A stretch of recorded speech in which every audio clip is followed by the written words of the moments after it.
One of the highlights of Acts chapter 16 is when Paul and Silas are imprisoned in Philippi for their faith. Here's what we see in Acts chapter 16, verses 25 and 26. But at midnight, Paul and Silas were praying and singing hymns to God, and the prisoners were listening to them. Suddenly there was a great earthquake, so that the foundations of the prison were shaken, and immediately all the doors were opened, and everyone's chains were loosed. Here are 3 observations from this passage. Observation number 1, we see joy in the midst of adversity. Paul and Silas are in the inner prison, and their feet are bound in stocks, which are blocks of wood. But notice that they are rejoicing. They are praying and singing hymns. Thus, Paul and Silas are choosing to rejoice, independent of their circumstances. This is genuine joy, a fruit of the Spirit. They could be full of anger, or full of bitterness, or full of self-pity, but instead they are full of joy.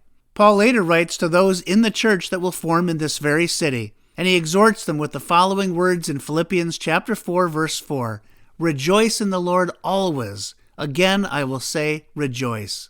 So believers are called to continually rejoice in the Lord. We can rejoice in the Lord's character, in His promises, and in His unseen plan.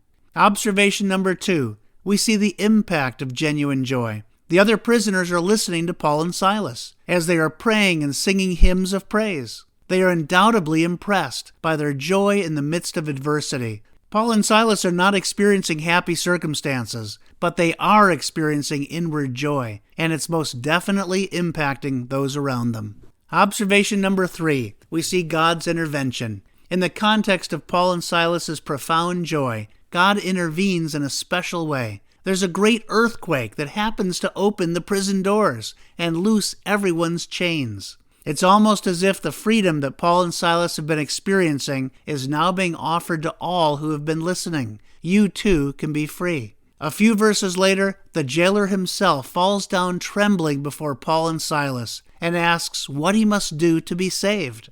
The jailer, who was outwardly free but inwardly bound, will now be experiencing inner freedom. In reflection, are you or I facing adversity at this time? If so, are we choosing to rejoice in the midst of challenging circumstances? Are we steering clear of anger? Are we steering clear of bitterness? Are we steering clear of self-pity? Are we realizing that others are watching our lives to see if we're any different?